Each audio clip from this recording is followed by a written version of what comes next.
Hello, everyone. Welcome to the second of our WISH webinar trilogy, organized by the Women in Science and Healthcare Project at the National University Health System and the Equal Opportunities and Career Development Office of the Yong School of Medicine at the National University of Singapore. I'm Sophia Archuleta. I'm WISH President and one of your hosts for today's very timely discussion. So let's jump right in. The COVID-19 pandemic has increased the heavy burden women bear in their multiple roles, yet awareness of these invisible jobs continues to lag. This has driven some gender inequalities further in the workplace, with potentially long-term implications in women's careers and livelihoods. Over the next hour and 15 minutes, we'll explore these issues as we hear from our three distinguished speakers. Professor Lily Kong, President of the Singapore Management University, Dr. Jocalyn Clark, Executive Editor of the Lancet, and Associate Professor Joanne Jung, Director of the Center for Health Services and Policy Research at NUHS. Their talks will be followed by a panel discussion on their experiences, plans, and hopes for the future to achieve equity in academia. I am now very pleased to introduce my co-host once again for our WISH webinar trilogy. He is Raymond Chow. He's Vice President, Central Asia at Becton Dickinson. He's a diversity enabler and a he for she champion. Raymond, over to you. Thank you so much, Sophia. Really glad to be back. A very warm welcome to everyone. Good morning, good evening, good afternoon to wherever you're dialing from. I think what is really good about doing the NUHS Lunch and Learn virtually is that we are able to get participants from far and wide. And I'm really, really happy to be back, and thanks for having me back as a co-host for the trilogy. As Sophia had introduced, I think I'll do a quick plug of myself. I'm Raymond Chow, and I'm currently leading the Central Asia region in Becton Dickinson. As you may or may not know, BD is a medical technology company in advancing the world of health by improving medical discovery, diagnostics, and the delivery of care. Here at BD, we have similar initiatives to the NUHS WISH initiative. We call it WIN in BD, Women Initiative Network, where we share similar objectives. Again, I'm absolutely delighted to be able to share the stage again with very, very distinguished panelists and also co-host this with Sophia for the WISH webinar trilogy. As Sophia has shared earlier, we have an exciting agenda planned for the next hour and 15 minutes, and we encourage that everyone stays till the end of the webinar, as we will be having the panel discussion right at the end of the webinar. It's a little different from how we did the first one, where questions were done right at the end of the presentation. So do stay right till the end.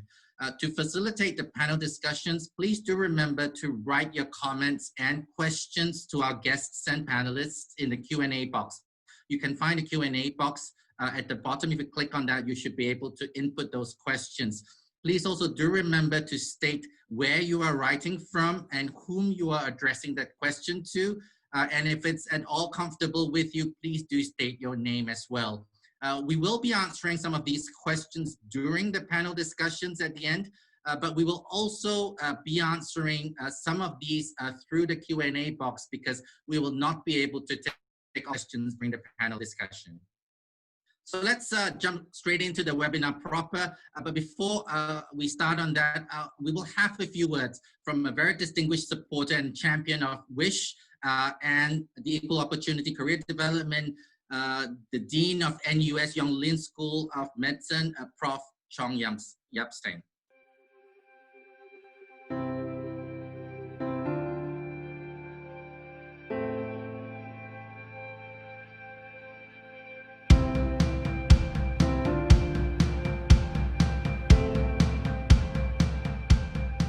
I'm Chong Yapstein, the Dean of the NUS Yong Lin School of Medicine. When I first became Dean, one of my priorities was to see more women in senior positions in the school. So it was natural for me to link up with WISH. As a man, I think it's important for me to show support, but I don't want to just do it as a form of lip service. If I'm going to get involved, I want to be able to enable them to achieve their goals. So if you look at the medical school incoming classes, almost always 50% men, 50% women. But over the years, as the career progresses and family issues come up, it's quite common for women to drop out of the race. And I think this is a terrible waste of talent that Singapore can't afford and women don't deserve. So creating an office of equal opportunities and for career progression was a priority for me, because I think it's important that we actually set up a formal structure to facilitate this. It's easy to say that people should be aware of gender equality issues, but I think you actually have to make definite steps and efforts to make this happen.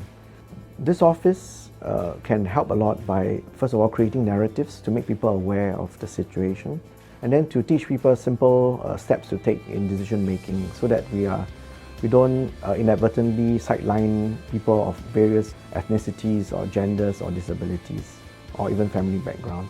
We should make a clear effort to be inclusive.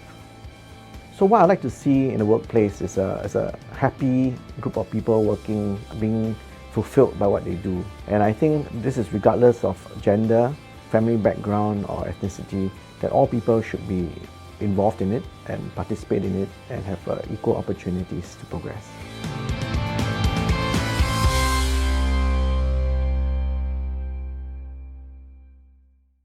Great insights from Prof Chong, and I'm very happy to share that he's actually logged into this very webinar as well. So he's joining us here, and it's good to hear why Prof Chong is someone who finds the objective of WISH and is really equally supportive and big champion of that. Let us transition across to our very first speaker of this webinar, and she's none other than Professor Lily Kong. I'll give a quick introduction of Professor Lily Kong. She is SMU, Singapore Management University's 5th president and the first Singaporean to lead the 19-year-old university. She is also the first Singaporean woman to head a university in Singapore. She was previously Provost of SMU, Vice Provost and Vice President at the National University of Singapore in various portfolios. and Executive Vice President Academic of Yale NUHS College. Prof Kong is internationally known for her research on social and cultural change in Asian cities, focusing on a range of issues ranging from religion, cultural policy and creative economy, urban heritage and conservation, to smart cities. An award-winning researcher and teacher, Prof Kong has received 5 international fellowship awards and has won the Association of American Geographers Robert Stoddard Award for Distinguished Service. Prof Kong was conferred the Public Administration Medal in 2006 and the Public Service Star in 2020. With great honor, I'll introduce Prof Kong to please have your video turned on and also your slides, and I'll hand it over to you, Prof Kong. Thank you very much, Raymond. A very good afternoon or morning to everyone, and I'm delighted and honored to be able to join the session today.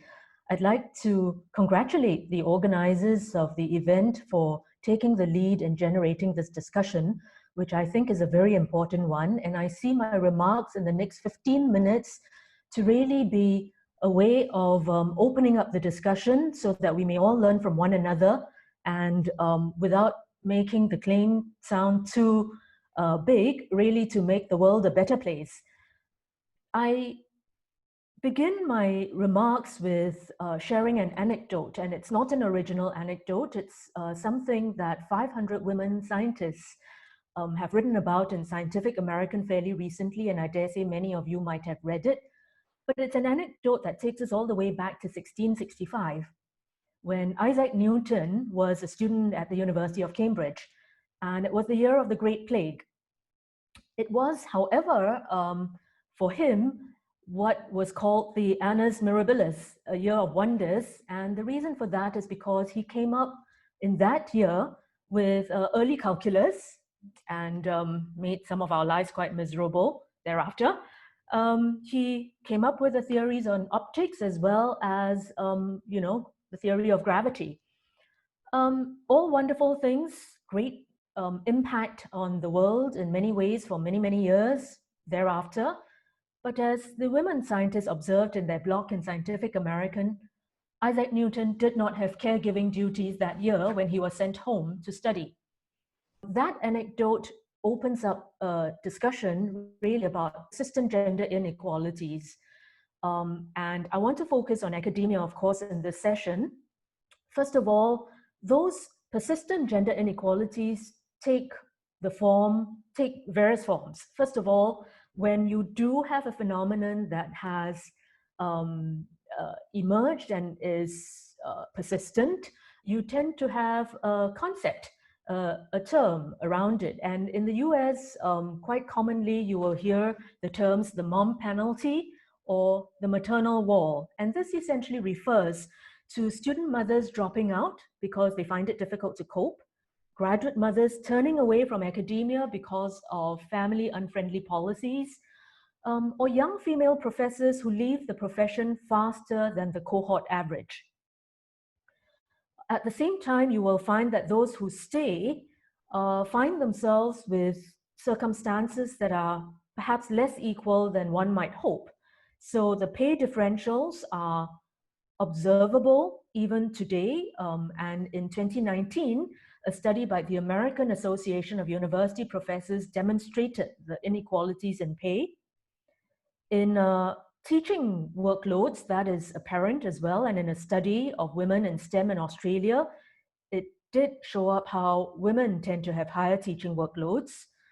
At the same time, perhaps in less visible ways, it is also clear that women tend to take on higher service contributions than male colleagues. And what is really interesting is that women, more than men, tend to say yes to tasks with low promotability.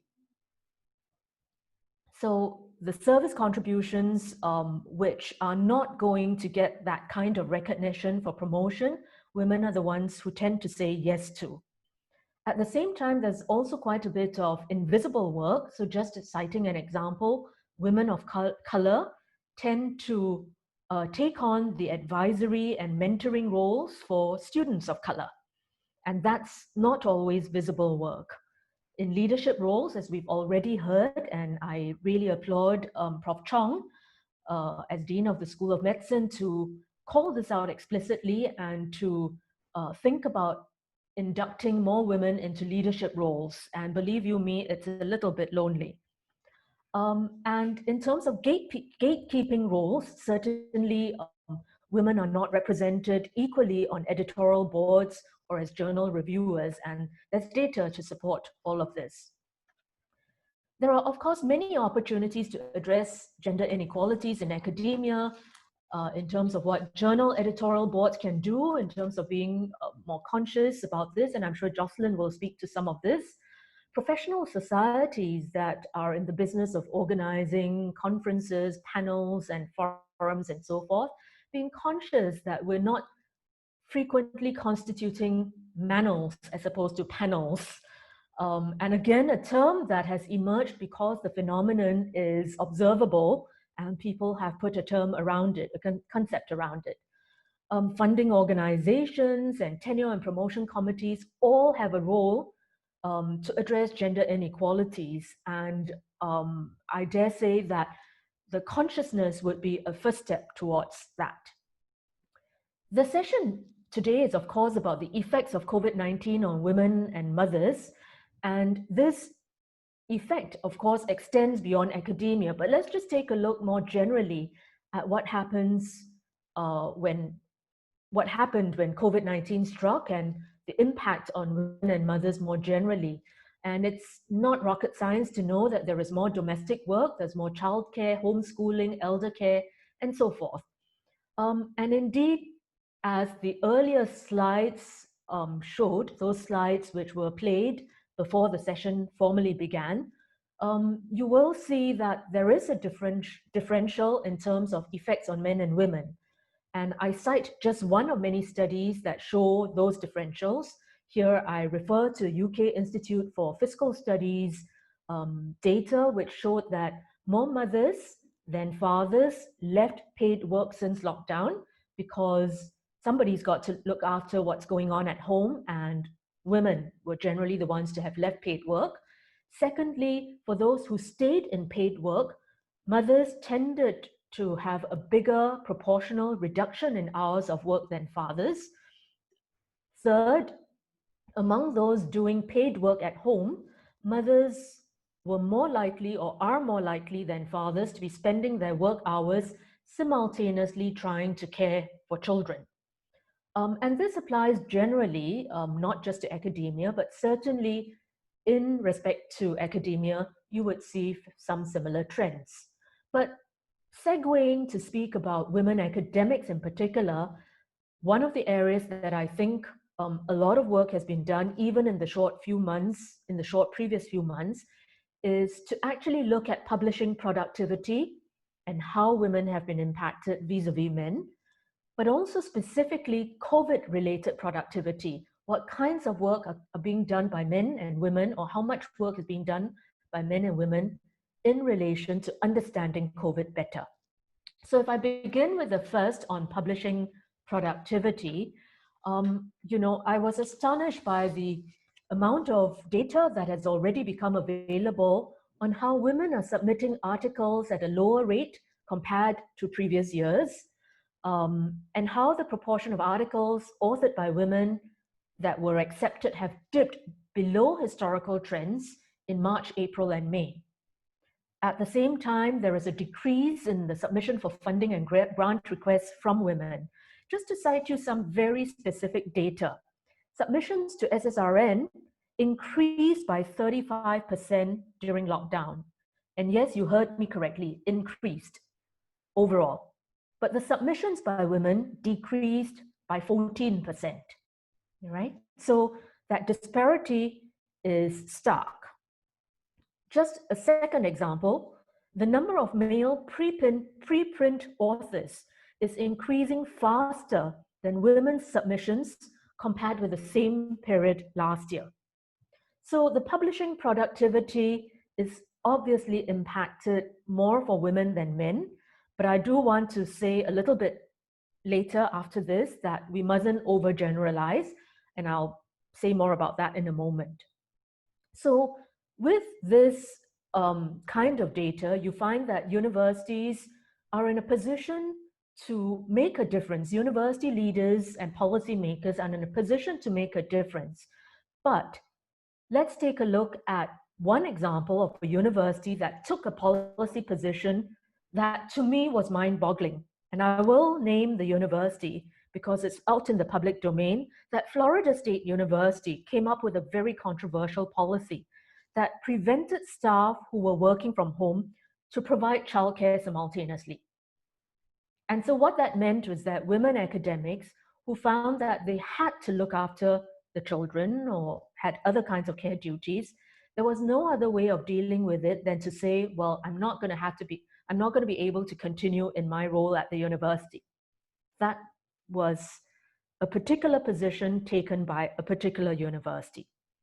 I would also want to point out that the studies that have emerged do show that there is a difference between women academics in wealthier countries because they show a smaller pandemic-related drop in women's publishing activities. And this is a study based on Springer Nature journals. And it's quite intuitive as to why that might be the case, but it leads me to make the point that while in general, women academics are carrying a heavier burden, I don't want to overgeneralize because, as I've just mentioned, in wealthier countries, there's a difference from women academics in less well-off countries. And amongst women and amongst men, there are personal circumstances that I think we need to take into consideration. If I move on to talk about COVID-related productivity, the data shows that women account for only 12% of COVID-related working papers. And, you know, I mean, it can't be that there isn't the expertise, but that who has the time to be able to give attention to the research during this period to really churn out that material very quickly, to turn out that research very quickly. That tends to be those with less responsibilities in the workplace, and that tends to be women. There are other studies that have shown that women as first authors of COVID research were that data was particularly low, or that figure was particularly low in March and April 2020. And this is important not only because there is a certain imbalance, but because studies have also shown that women researchers are more likely to report gender effects when analyzing data. And so it is entirely possible that because the academics, because the researchers who are producing the data are more predominantly men, it is possible that there is an incomplete understanding of how the disease is affecting people of different genders. There's more work that needs to be done to support that statement, but the possibility exists. So what are some of the efforts that universities have taken to address COVID-related challenges? And I put on the screen a few that we would all be very familiar with: a pausing of the tenure clock or an extension of the tenure clock, excluding teaching evaluations for affected semesters, and a revision of grant submission deadlines and extension of finance timelines. And that does seem reasonable at first blush, but I do ask the question of whether being gender neutral is in fact being gender blind. And I make a distinction between gender neutrality and gender blindness. What is that difference? In gender neutrality, I suppose what we mean is that we're neutral in our policies towards men and women, the same policy applies.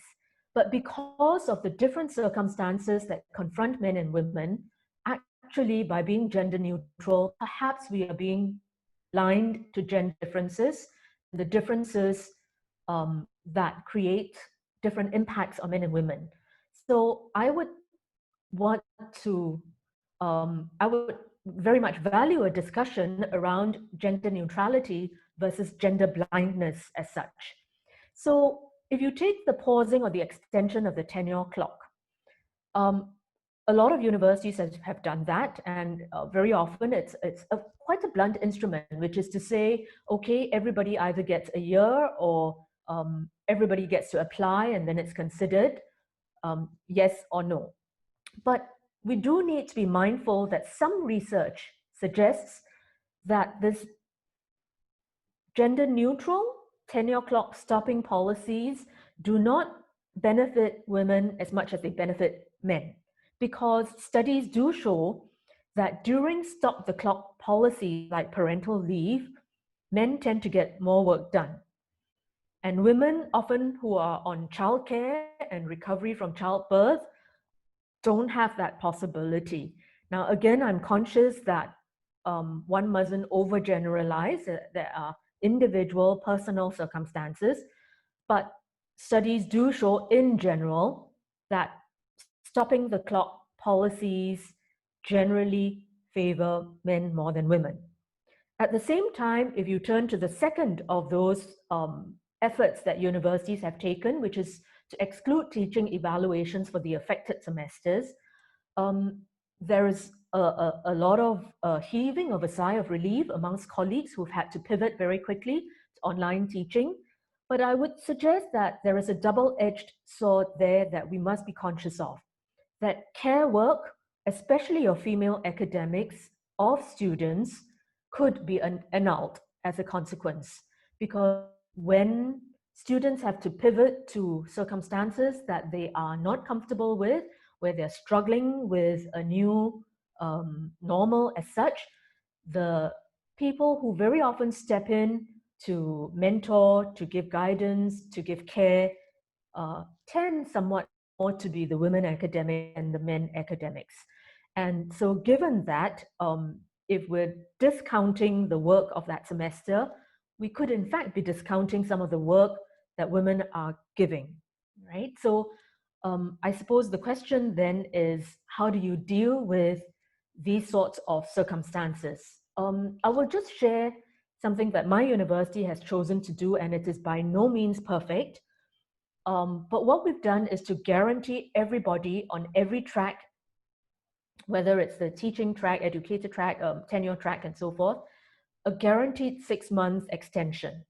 For the next 6 months, what we're doing is to say, let's take a look at individual circumstances. And again, that's not a perfect system, because those decisions are only as good as the people making those decisions and how aware we are of the different factors and the complicating factors that affect both men and women, that some men have to give care as well as women. And amongst the cohort of women academics, there are again differences. And studies do show that women or families with children under 5 have a different kind of experience than those with children under 12 and so forth. And so being sensitive to individual and personal circumstances is what will hopefully guide us in our decision making for that next 6 months. And that we will hopefully be sensitive not just to a gender division, but to individual circumstances that impact women differently, as well as in different women differently, but also differences between men and women, including some men who have to carry a heavy burden at home as well. So I guess what I'm trying to say is that there is, to me, no getting away from that hard work of looking at circumstances that impact individuals differently. I want to end my comments here by saying that as I began, I hope that this might be a session where we will generate a set of discussions that we can all learn from, so that we can make the lives of our colleagues, men and women, better overall. And I thank you for your attention. Thank you so much, Professor Kong, for getting us started in our discussion this afternoon. Your perspectives are, of course, invaluable. Just a reminder for our participants that we will be taking questions at the end after all three of our speakers have gone through their presentations, but do feel free to type away in the Q&A box on the bottom of your screens. Next up, we're going to hear from Dr. Jocalyn Clark. She is executive editor of the Lancet. She has previously held several others, associate editor and other editorial board positions, including in the British Medical Journal. She serves as a scientific advisor to the In-Depth Network, Global Health 50/50, and Women Lift Health, and is an appointed member of the Governance Council of the Canadian Medical Association Journal. In 2014, she was named among the top 100 women leaders in global health, and in 2018, she founded the first ever Canadian Women in Global Health list. Jocalyn holds a Bachelor in Science in Biochemistry and Microbiology and a Master's and PhD in Public Health Sciences with Gender Studies, the latter for which she was a Canadian Institutes of Health Research Fellow. She's also an adjunct professor of medicine at the University of Toronto and an elective fellow of the Royal College of Physicians of Edinburgh and the Canadian Academy of Health Sciences. Jocalyn, over to you, please. Thank you so much, Sophia, and thank you to everyone involved in putting this webinar together. I'm absolutely delighted to be included in this wonderful group with Professor Kong and Professor Young, and I'm in particular, really delighted to be participating in an initiative by NUHS because I have so many wonderful colleagues and friends, including Professor Yap Sang, who gave us that wonderful introduction. So I'm really just very pleased. Let me share my slides as a way of extending my thanks again for you to include an editor's perspective, which I think is quite unique, both giving me a chance to talk about my personal experience working through a pandemic as an editor of a major journal, but also the ways that we see as a group of editors and as a group of journals our roles and responsibilities around gender equity in these spaces. So I'll take a few minutes to talk about that today and really looking forward to our discussion. By way of, kind of entering that conversation with all the participants here, I'm going to talk a little bit about the backstory because the Lancet has established itself on the basis of a very long history of commitment to health equity as being a leader in looking at these issues of gender equity in science and medicine, and in particular with this project called Lancet Women that I have been responsible for leading. And then I want to talk a little bit more in depth than Professor Kong did about the impact of COVID on our work and women's productivity, but also moving forward, the kind of unique challenges but opportunities that this presents for gender equity. For us as a journal and a group of editors, we took a very specific, deliberate, and critical perspective. The truth is that this gender gap that we've already established here in the webinar with those wonderful opening slides and opening presentation is not a new phenomenon. This is not only persistent, it's considerable, this gender gap. And it's, I guess for us as a group of editors, there's an urgency to it. In fact, it's a scandal. This gender gap exists on so many levels that disadvantage women in these contexts. That includes career advancement, which we've talked about, but also in pay, in leadership opportunities, in the experience of sexual harassment, which is vastly higher for women than men, in these care and domestic burdens that we've been talking about, and also crucially in what's now a fairly established evidence base across a lot of domains about the gender bias that exists and how women's competencies are assessed versus men's. And that gender bias, which for us as a starting point was the key determinant, is unjustified.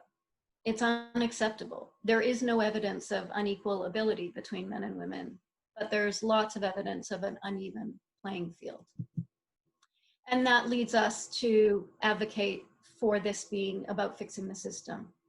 That programs and initiatives, which are often very well-intentioned and indeed may be necessary, are not sufficient. And by those, I mean those individual programs that many of us are seeing across various institutions around kind of individual level programs that are looking to change women, improve their leadership skills, improve their negotiation skills, that sort of thing. But really the change is going to happen by fixing the system.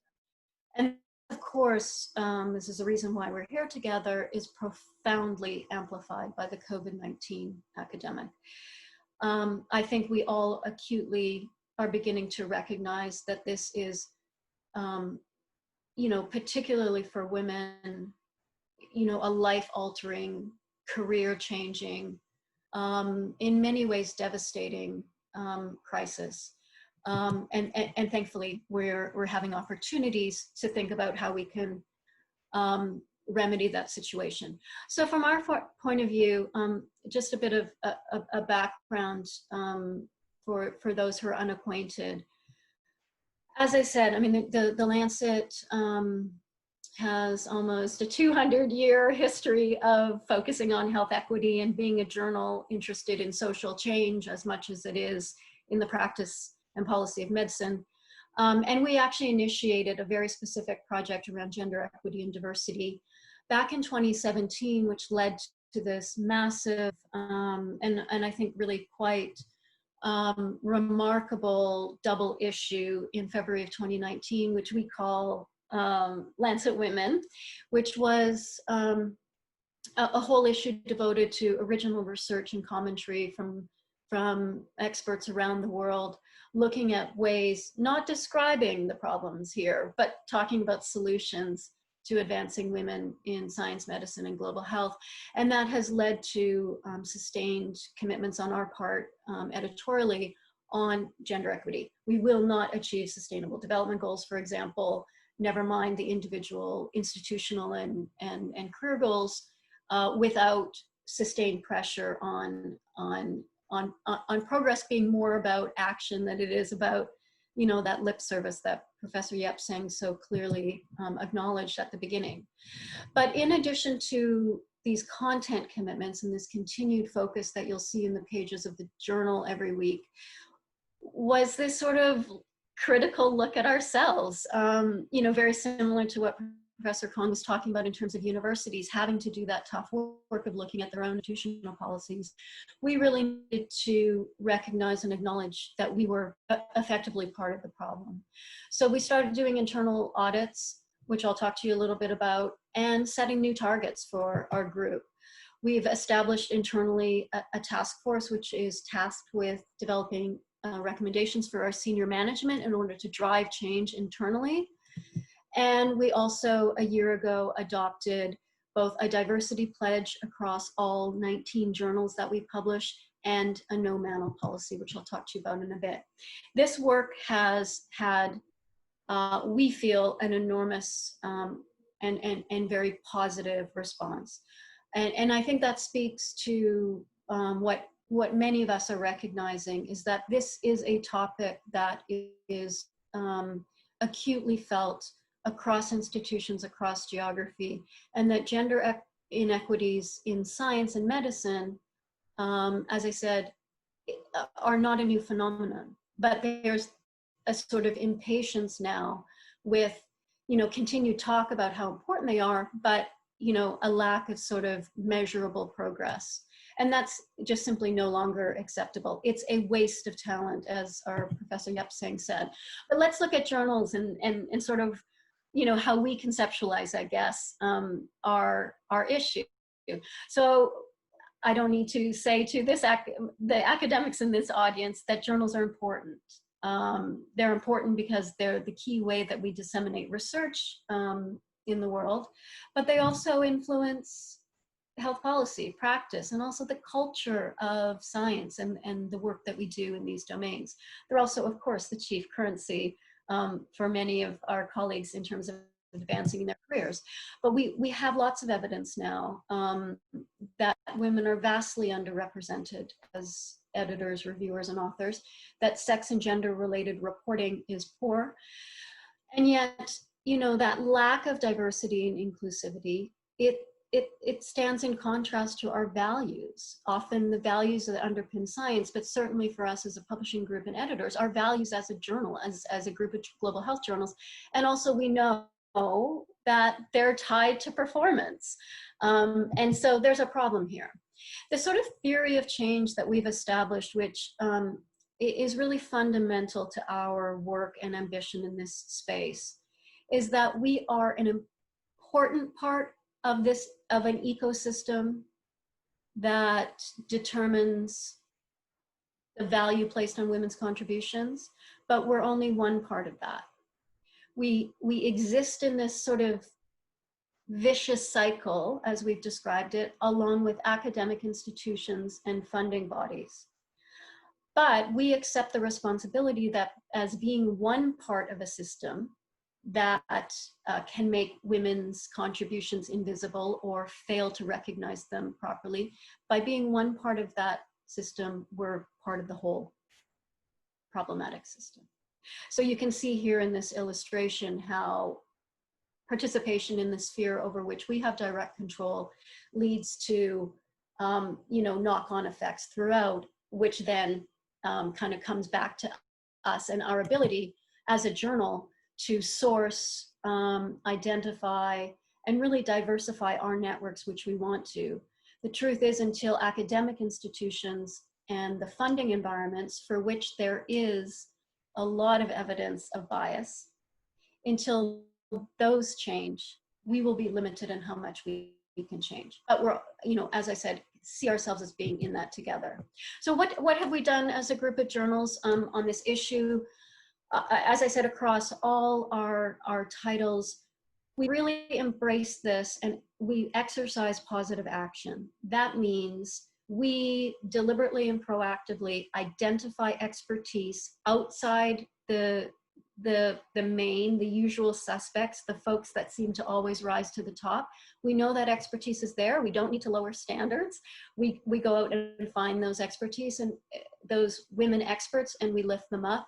In addition, we've been editorializing across many of our specialties on the importance of gender equity.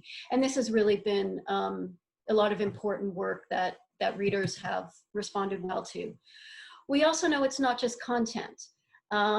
It's a need for us to be mindful about all the ways that we represent. That includes what we put on the covers of our journals, our social media channels, who we decide to interview in podcasts, or who we decide to profile. We've taken enormous steps. I believe these set us apart from other major journals with positive action to ensure that the recognition for that expertise is being made, and it's being made in a journal in a way that benefits the field, but also benefits the careers of these women. Really importantly, I think one of the best and early achievements we made under the banner of this Lancet Women Project is that we did this internal audit of our editorial advisory boards for all. At the time we had 18 titles, and we were really only about 30% women editorial board members in the middle of 2018. But by the 1st of January 2020, we were very pleased to announce that through our efforts to diversify our networks, we now comprise more than 50% women on our editorial advisory boards. And in fact, 16 of our journals now have more than 50% women. And as I said, we adopted a diversity pledge, which is a public acknowledgement that there are groups that have been traditionally underrepresented in research and publishing, and we believe that we are one part of creating a more even playing field. And we also, in August of 2019, formally adopted a no manel policy, which commits all our editors, our conference participations, the events that we host and partner with, to not serve on panels where the panelists are all male, but also we're asking and hoping to influence other publishers and organizers to ensure gender parity on those panels. So let's pivot quickly to the current crisis, which I described as being profound. I mean, the irony, of course, is that the gender or sex-related differences between the experience of illness of COVID has brought to the fore a sensitivity and a recognition of the importance of gender in ways that I think ultimately will benefit us. The fact that we're having this conversation and there's deep thinking about these issues is tremendously positive. For us, I mean, the only way for me and the immediate way for me to describe to you my life or my work as a professional editor in the last 6 months of this crisis is simply volume. I mean, there's no other way to describe what journal editors have experienced other than a tsunami of submissions. We, you know, I'll be very honest with you. It's 6 months on Monday from when we have been working from home, putting out these journals every single week at a very high level, but also at the same time dealing with volume that in most cases is 2 or 3 times what we're used to, with the same number of staff, but all working from home. And it has been, you know, a tremendous challenge. Of course, for those members of our staff who are predominantly women, and particularly those who have caregiving responsibilities, this is, you know, has had a profound impact. We know that others are concerned with the impact of the pandemic on women's productivity. And I won't go in any detail through the next couple of slides because Professor Kong has done that so well, but there is a signal and there is a concern.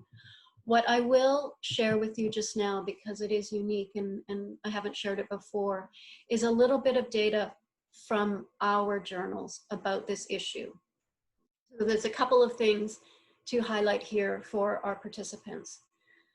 The first is that we published about a month or so ago an analysis that an external group did on authorship of papers that we have published. And in fact, there has been no real change in the proportion of female authorship of COVID-19 papers published in the Lancet compared to the same time last year. And in fact, if we look specifically at research articles, the rate is about the same. So that's the sort of first take home point, which we have found interesting at the Lancet, that's sort of holding steady, so to speak.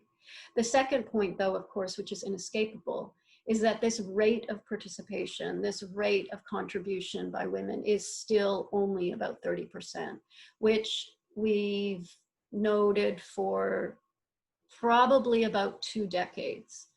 And we know doesn't reflect women's ability, productivity, interest or desire, etc. So it's holding steady, but it is still too low. And then this slide, which hasn't been published, but these are internal data that I share with you for the first time, looks just at commentary submissions. So not published papers, which I described in the previous slide. These are submissions. And actually, that same trend holds. We're actually not in commentaries. These are submitted, so a lot of commentaries we commission, which we're trying to outpace this rate. But at least the rate of submissions, again, huge gap between men and women, but that's tending to hold steady. And you can see here, because these are absolute numbers, the kind of peak we were dealing with in March and April when everyone had something they wanted to share about COVID-19. But of course, this concern about the lack of representation of women's expertise, the lack of recognition of women's expertise goes beyond the medical press and is increasingly being documented in really important pieces of work in the mainstream press.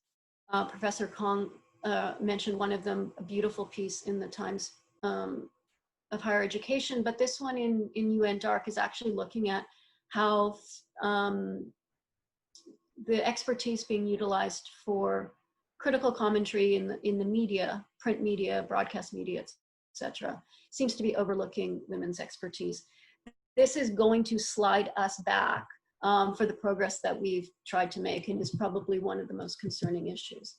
So let's just quickly talk about moving forward. So internally, we are, as a journal, trying to maintain equity targets, trying to introduce transparency as all of us deal with this kind of volume around process and expectations. The company is introducing those kinds of flexibilities that others have described, which is tremendously important. I think one thing that I might kind of end with, if you will, is a concern and an issue that my colleague Rebecca Cooney has talked about, which she describes as the third shift.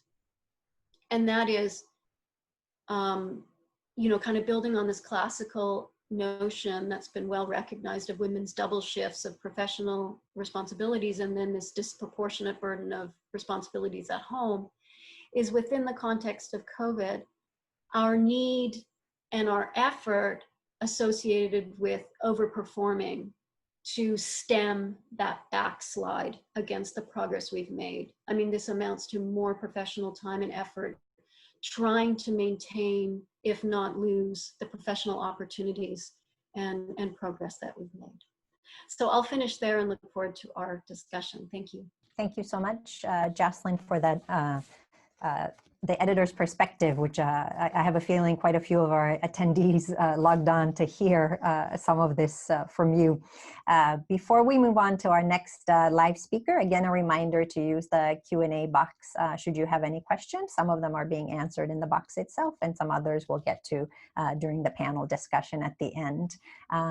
And it is with great pleasure that I'd like to introduce a short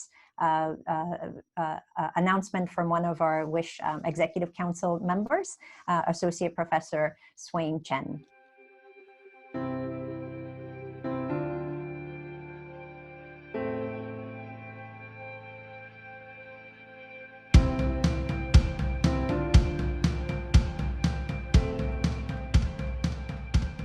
My name is Swain Chen. I'm an Associate Professor of Medicine, Infectious Diseases at the National University of Singapore. I'm also a group leader in bacterial genomics at the Genome Institute of Singapore.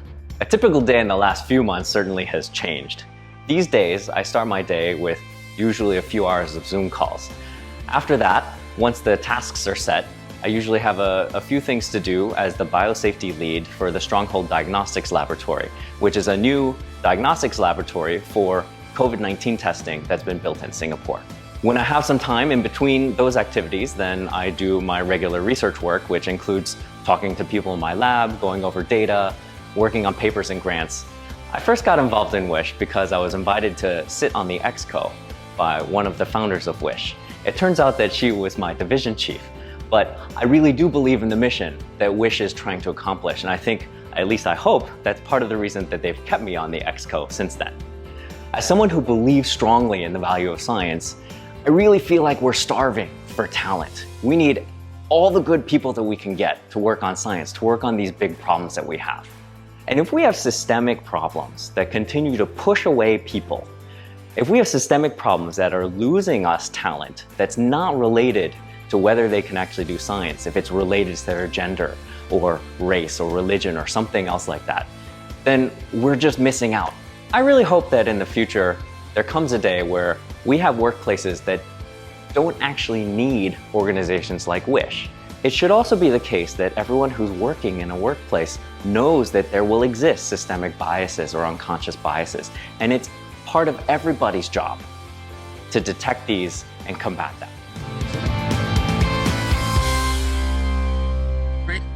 To hear from Associate Professor Swain Chen there, where we have a male champion talking about a future where we may never need to have something like WISH again. So I think a good advocate for equitable standing for women in science and healthcare. Let me quickly transition to the last speaker that we have for this webinar today. She's none other than Associate Professor Joanne Yoong. She's an applied microeconomist conducting research on behavioral economics, health and financial decision-making, and economic development. She is a senior economist at the University of Southern California, where she directs Research Program for CESR East. She holds a joint appointment as Associate Professor and Director of the Center for Health Services and Policy Research at NUHS, an honorary senior lecturer at the London School of Hygiene and Tropical Medicine, and adjunct economist at the RAND Corporation. She is currently co-president of the Singapore Health Economics Association.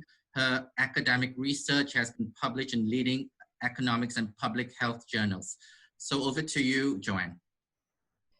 Thanks very much. I'm thrilled to be here. It's actually a real pleasure to be on this panel with Lily and with Jocalyn. And again, thank you so much to Jocalyn for the efforts of the Lancet. And it was a great honor for us to be part of that Lancet 2019 issue on women in health, with one of the first pieces that we put together as WISH, actually institutionally, talking about biomedical research in Singapore. So it's a real thrill for me. And actually, I'm delighted to say that a lot of what actually, well, it's a double-edged sword. A lot of what I have to say actually today, I've heard resonate through the speeches of the other two speakers. So I'm going to be a little bit brief about my own contribution. What I wanted to talk about a little bit was firstly to give people an idea of the pieces of information that have come by my own sort of social media feed, my own newsfeed, my own reading in the pandemic, and then to maybe reflect a little bit about myself. So I have like a number of new babies. I'm helping to set up the Center for Behavioral and Implementation Science Research at the Yong School of Medicine. But I also have two small children and a research center in Washington, DC, a research center here in Singapore, and a social enterprise that we began very optimistically in the middle of last year to grow research capacity in Singapore among civil society and nonprofits. And when the pandemic hit, what it did for me was really take a life in academia and what I call alt academia and shift that balance very, very radically. And so to be honest, it wasn't a life that was particularly well organized before, but these additional time pressures and the mental burden of managing the pandemic for me personally became not just a professional issue, but also a personal issue. So I'd like to discuss both of these things, how we take care of all our babies, and at some point what this means also for mental self-care. Because part of what we know as academics is that it's a marathon, not a sprint. And one of the things that I'd like to sort of talk about maybe here is that what the pandemic has really done for many of us is really bring people who had a very fine balance out of balance, and what that means for self-care moving forward so that we can go the distance. Right, so just in terms of the graphs that I wanted to share, I think a lot of this, in fact, actually, again, has been alluded to by the other speakers. So I won't spend too much time. I just wanted to share these as a resource to everyone watching so that when we know if everyone wants to reach for statistics in the future, they'll all be here. So this is one of my favorite, one of the graphs that I think that from PNAS that really lays out in science what we're seeing in terms of gender imbalance since 1955 and where we've grown since there. And what we can see that in 1945, only 15% or less of authors in scientific journals were actually female, and we've come a very long way since then. The other thing that I'd like you to maybe take away from the 2 seconds that I'm going to spend under discussing the slide is that we do in fact see that this is a phenomenon that is worldwide qualitatively, but as Professor Kong has also said, the distribution actually is also quite varied across the different regions of the world. So even though we're seeing trends that are on average very clearly about gender disparity, it's also very important for us to understand the nuances that go with thinking about this from a global perspective. Now, many of us have referred to this already. Again, this phenomenon qualitatively, what we can see, this comes from the Times Higher Education article. These are the proportion of research papers submitted where the first author is female over the last 5 years. And what we can clearly see is that we had an increasing trend. This was very promising. But when we get to 2020 and we're looking at the trend for May 2020, very quickly this falls off a cliff.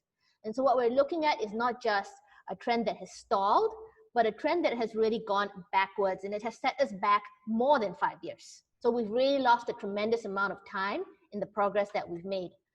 The second thing that we know is that when it comes to thinking about new projects, so when we think about implications for the pipeline going forward, and we've already seen this graph again in the quick flash before the session started, that not only are we looking at papers that had come to fruition or submission during the pandemic, but when we're looking at women putting forward papers in inception, we're seeing that those numbers have gone down. And we're seeing this not just in the medical sciences, but in myself being an economist, when we look at the American Economic Association registry, we're seeing again these numbers for women going down. And so what that means for us, not just at the end of this year, but at the end of next year or the year after that, is actually going to be very key.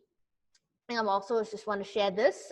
Again, we've also seen this before, so I'll skip by this. But what this means again is that when we look at authorship in registries of new papers that are pre-publication in peer-reviewed journals, this trend is also very clear. And as both the speakers ahead of me have mentioned, there is a COVID-19 effect. I was very heartened to see that the Lancet appears to be an outlier and that we're holding steady at a ratio that was not very good, but still steady is great. But when we look at studies that are published in other journals, and perhaps in other journals where we haven't seen this level of commitment, we're seeing that the COVID-19 effect is very real. And when we look at the percentage of female authors for COVID-19 papers, that number is distinctively lower. And so what that means again is that with the tsunami, we are not surfing the wave, we are getting buried by it. And this is true not only in the medical sciences, but in the economics world, where we see again the publication rate for COVID-related economics is also less for women than it is for men. So it's not simply the case in the health sciences, but really in the social sciences more generally. And I would say to the extent that we think that this pandemic is a war that we are fighting both on the health and economic fronts, and that really the intersection between our public health protection and our economic growth is really the key core struggle that we're dealing with on a policy level, that the fact that we're seeing women underrepresented both on the medical side and the economic side is actually very, very telling. Taking a step back from that, this is a result of a very recent sort of systematic or meta review actually, and I'm sorry it's so blurry. Again, another victim of the pandemic. I had to put this together at 2:30 a.m. after the children had gone to bed and I had finished my personal second shift. But in this review of papers looking at reasons why women fall out of the pipeline in science, what the authors discovered is that when they looked at the broad literature and tried to think about evidence for why women are are having sort of a more difficult time than men, what they found is that there are many, many reasons that come up, but primarily what we see is that people felt that studies seem to support that women's participation in research was less, that women were more focused on teaching rather than research, women perhaps did not have adequate mentors and role models, and that women faced specific discrimination, and that it wasn't in fact tied to differences in interest, it wasn't tied to differences in resources other than this or financial conditions, it really was these four factors. And I would argue that all these four factors have been hit simultaneously by the pandemic. We're less able to participate in research on a day-to-day basis. I would say that one of the major reorientations that universities have had to do is move towards online teaching, and the burden of that has fallen largely on women. I would say that our ability to reach out to mentors and role models outside the home in this period has been significantly compromised. And again, I would say that all of the traditional barriers that we face with gender discrimination, unconscious bias, are reinforced in some way on some of these platforms as well, because again, being gender neutral is not the same as being supportive of women. And we're seeing lots of new representation in the media of male faces on panels, and the representation that we're seeing for women as experts is, I think as other speakers have covered, much less. So just to cover these points a little bit more in detail, what we've always seen, and here if you look here, you'll see that women within academia itself, women are participating more in teaching than in research. But the other thing that we also know, with Professor Kong, I think has alluded to, is that our experience of teaching is quite different, and that women have different expectations of their teaching, and students have different expectations of women who are teaching. And what we find is that even in experimental evidence, students feel that women should be more approachable, women should be more giving, women should be more quote unquote motherly. And in one of these, I think, studies which have looked at student expectations, students feel that they can come to women with more requests. Now, I would say, as someone who had to go online in the middle of the semester, the pivot to online learning was tremendous. And anyone who really cared about online learning was spending a significant amount of time trying to figure out how to keep that connection going with students, and how to make sure that students still had an enriching, rewarding experience. And many, many women that I know were very concerned about their teaching evaluations and performance evaluations, because we know, again, that one of the dimensions on which women academics are rated, which men are much less rated on, is their ability to be empathetic towards students.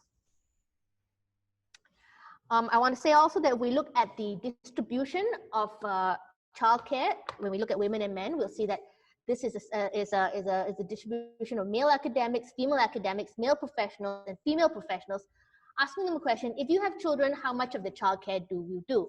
And what we can see, if we just look at male and female academics, the distribution of labor for male and female academics is distinctly different. And that red line for women is shifted upwards relative to men, even though we are in the same profession. And this is data from the Understanding America study. And what we'll see is, I think, just to reiterate, when schools are closed, it's women that bear the brunt of home care and homeschooling education. And as a result, I think, as Professor Kong has said, women cut back their hours. And this is particularly true for women who are college educated, so women of higher education across professions, but in particular for women academics, again, who at the end of the day are firstly very much more focused on teaching, but have the ability to pull back research and publication work. I also want to make a very important point here, which is that it's not just about having kids, not just women who have children. And this is from the Understanding America study again. And what they see is that when we look at scales of psychological distress, the green lines are for females and the brown lines for males. And what you'll see is that women with kids experience the most psychological distress during this pandemic. But the second line under that is women with no kids. And under that, it's men with children and men without children, who seem to be evening out at the end of the day. So it's really not just about childcare all the time, right? Some part of this is about childcare. So this comes from Singapore. Thank you, the Straits Times. And what I found here is this. So this is basically a tabulation of how working mothers, non-working mothers are actually splitting their time. And what we'll see is that in households with working moms and non-working moms, regardless, children are spending more time with the mother. And what I particularly enjoyed is this nice picture from the Singapore Straits Times, also showing that dad is on the laptop and mom is doing the shopping. Right? I mean, these are the images that we're getting in everyday life. The second thing that we know is that regardless of who the breadwinner is and whether or not you have dependent children, women are doing more work in the household on a regular basis. And so again, what that means is that if you have coping strategies that you have to undertake, very often that mental load, whether or not you have children, falls on the woman. And last but not least, I want to call attention to some excellent work done by AWARE very recently, which shows that for single women in Singapore in particular, caregiving burdens often fall on their shoulders as well. So even if you're not a married woman, even if you're not a woman with small children, when we look at caregiving duties for older adults, this tends to devolve entirely on the unmarried spouse, tends to be a woman, even if they have other siblings. So at the end of the day, these gendered roles that we see all come back to the fact that women spend a huge amount of uncompensated labor time in the home that has been exacerbated by the pandemic. And these are all roles that at the end of the day, the system encourages. I want to just end my statement by saying, I want to go back to what Prof Chong said, which is that we want to figure out how to make women succeed in the race. Part of that is also thinking, resetting ourselves to imagine that academia is not necessarily a race. Perhaps there's not a winner. Perhaps there is a more collaborative model that we can think about, because we all need to get through this together. All right, back to you. Thank you so much, Joanne. Thank you for the great insights. And in fact, thank you to all three speakers for all the insights that you've shared. I think we've got a little behind time, but I would like to get to the most interesting part of today's webinar. That's the panel discussion. So I'll invite all three speakers, Prof Lily Kong, Prof Joanne Yoong, as well as Dr. Jocalyn Clark, to please remember to unmute your mics when you are providing your answers. I'll do a quick warm-up question, and probably I'll have this addressed to Lily. The first one is, what is the largest impact the pandemic has on you in performing your role, and were you able to function as before, or did family duties or other duties consume more of your time? Lily? Thank you for that question, Raymond. I'll try and be brief and make up for having run over time earlier. I think the biggest impact was for me suddenly feeling like I had 13,000 family members to be responsible for. And that's the size of the university community.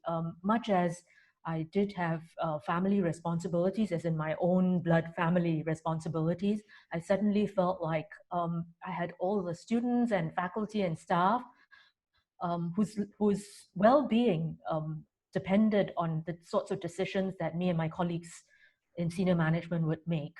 So I think that it became very apparent to me how important it was for me to be visible, to be communicating, to be reaching out, to be engaging, to be encouraging. And so for me, that was the biggest and most important thing I could do. I mean, I had colleagues who were doing all the other things like making sure that the cleaning regimes were fine and et cetera, et cetera. But for me, it was, in a certain sense, a certain symbolic mother role, perhaps, if I might put it that way. Thank you. Thank you for that, Lily. Maybe I'll ask the next question from our audience. I'll ask this one to Joanne. So the question from the audience is, what do you say to men who feel that domestic role of women is culturally appropriate and it's natural that it translates to less availability and commitment at work? Hence, could it be that women are just less promoted, less celebrated because we achieve less? That's a form of sacrifice we choose to make for our family, given that having children is a choice. Oh, I try not to talk to those men so often. No, that's not true, actually. But I also want to make the point that, in fact, this is a phrase that we hear not just from men, but also from women as well. I've heard this from young women, from older women who sort of also feel that at the end of the day, if it's a choice that we make to rebalance in favor of our households, then why, so be it. And I'm very much in favor of that. I have, my family members who are stay-at-home dads, stay-at-home moms.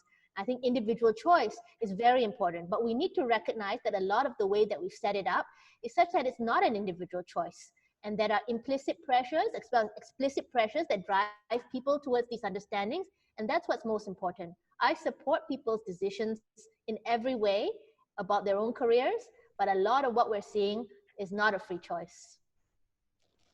Hear, hear. Thank you so much for that, Joanne. I think that's a very great answer to the question. Maybe we'll move on to Jocalyn. And I think we've heard from yourself, Jocalyn, from Prof Kong, as well as from Joanne, on the dip in article submissions from women, especially during this time. How does that actually feature? What does editorial boards and journals have to do to try and counter that gender publication gap, especially during this pandemic situation? Thanks for that question. I mean, it's a sort of tricky one to answer, because I think, we have to be honest and asking ourselves why we think it's the responsibility of journals and editors to redress what's very clearly an institutional problem and a cultural or societal problem. So we've described at the Lancet how our, that kind of critical lens that I described at the beginning, which sees this as an issue that's not a new phenomenon, but one that's unacceptable, and that the solutions are more structural. They are about, transforming and reimagining what our expectations and what norms are associated with appropriate behavior for men and women, and what our expectations and norms are about whose responsibility it is for family, for caregiving. Very clearly, our collective ambition about advancing women and utilizing not just their full aspiration, their full education, their full, the full investment we make in girls' education, but also women's rights. Women have the right to be treated equally to men. I mean, those human rights have been enshrined for a very long time. So I think without a recognition that this is, a broader problem, us sort of tinkering in our own immediate spaces will only go so far to both demand change, but also realize change. At the level of the journal and the editor, I mean, I'm by no means suggesting that there isn't evidence of bias at the level of editorial decision-making when it comes to work. I mean, that, you know, it's a human and social process. It would be, you know, ridiculous for us to assume that bias doesn't exist. And that's been documented for gender, for geography, etc. But I think what I'm excited about and what I'm really proud about is that some journals, including the ones that I work with, are acknowledging that and naming it and putting into place measures to introduce transparency and accountability to that, and to be introducing equity targets and positive action. But we are only one part of that bigger system. An ecosystem that surrounds us that we've talked about today, which is academic and funders, is one thing. But then this sort of broader social and cultural environment, we think we have a responsibility. We have a platform to campaign for change. But I suppose I would say to people in this audience and those who are in responsible positions at the university and institutions, that actually it's your role to campaign for institution and structural change. It's sort of not, if I can be frank, it's frank but very supportive. We need to question whether it's enough to just name the problem and describe the problem. The truth is, if I'm honest, the crux of the issue is that women and women's work is less valued than men, and that has to change. Thank you so much, Jocalyn. And I will ask the final question to Lily. If you could let us know, perhaps, what do you think is the impact on others, both men and women, of being the first female Singapore University president? And how important do you think is role modeling for women aspiring to leadership? Thank you so much for that question. So I think that I've been hugely encouraged by other women academics who have said that they felt encouraged by my appointment, that they felt that a glass ceiling had been broken, and have been extremely supportive. And I have to say that there have been men who said the same to me, and I'm very grateful for those comments. I do think that the signaling effect is tremendous. No pressure. And in that sense, I think this is really just the tip of the iceberg. If we can do more of it, to the extent that when we come to a point when a woman president is appointed, it doesn't make headline news because it's a woman, that's when real change would have taken place. But we're a long way from that. For that a great answer. I think that's exactly what we're waiting for, that we don't need to have this in the news in the future for that equitable future. Thank you so much. We have run out of time, but what we will do is we will continue to collect the questions, and if possible, we'll get the speakers today to respond to those questions, and we will be able to post them. Thank you so much to the speakers today, Prof Lily, Prof Joanne, as well as Dr. Clark for their wonderful insights. Thank you to the participants who have actually dialed in from multiple different locations. Thank you for sending your questions through as well. Thank you for joining us this afternoon.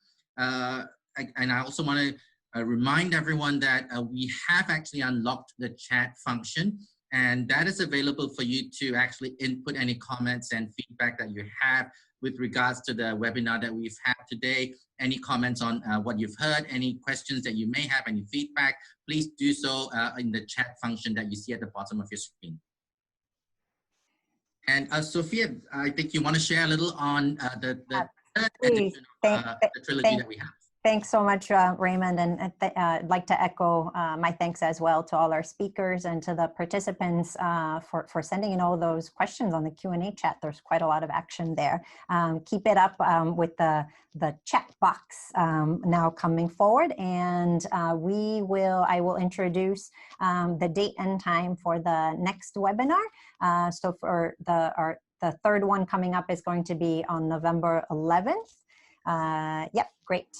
Details on your screen. Feel free to use the QR code, and it's going to be the same time as today's.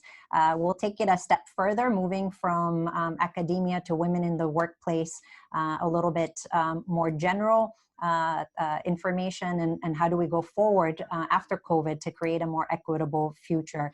One of our speakers will be Professor Horatio, who has done a lot of work in gender negotiations and individual strategies that women can employ. Then moving on to, as has been said, from fixing the women to fixing the system. So thank you so very much, everyone. We look forward to seeing you in November. Thank you.